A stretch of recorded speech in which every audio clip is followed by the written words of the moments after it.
Money management is a big part of life, and sometimes you need to move funds between accounts. If you're a TD Bank customer and you need to transfer money to another U.S. bank, here are the main methods and what you need to know. First, let's talk about the TD app and EasyWeb. These are often the most convenient ways to make a transfer. You'll use a feature called TD Global Transfer, which is designed for sending money to accounts around the world, including within the U.S. To get started, you'll need to register for this service, which is a one-time process.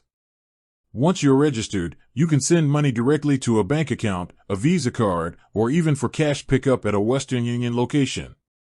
When sending money to a U.S. bank account, you will need the recipient's full name and address, their account number, and the routing number of their bank. You can send up to $6,500 per transaction per 24 hours. The best part?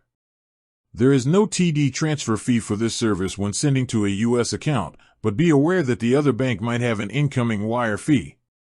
For a larger amount, a wire transfer is your best option. You'll typically need to visit a TD Bank branch in person for this.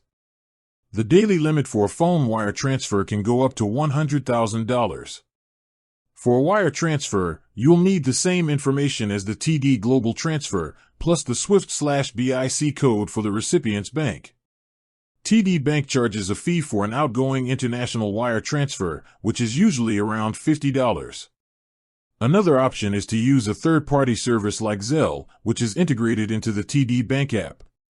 Zelle is great for smaller, person-to-person transfers. You can send money to someone's U.S. bank account using just their email address or phone number, as long as they are also enrolled with Zelle through their bank. The daily limit for a Zelle transfer is $2,500, but this can vary depending on your account. No matter which method you choose, always double-check all the details before you confirm the transfer. A single wrong digit can send your money to the wrong place. And remember, while some methods are free on the TD side, the receiving bank may have its own fees. Plan ahead and choose the method that best fits your needs and the amount you're sending.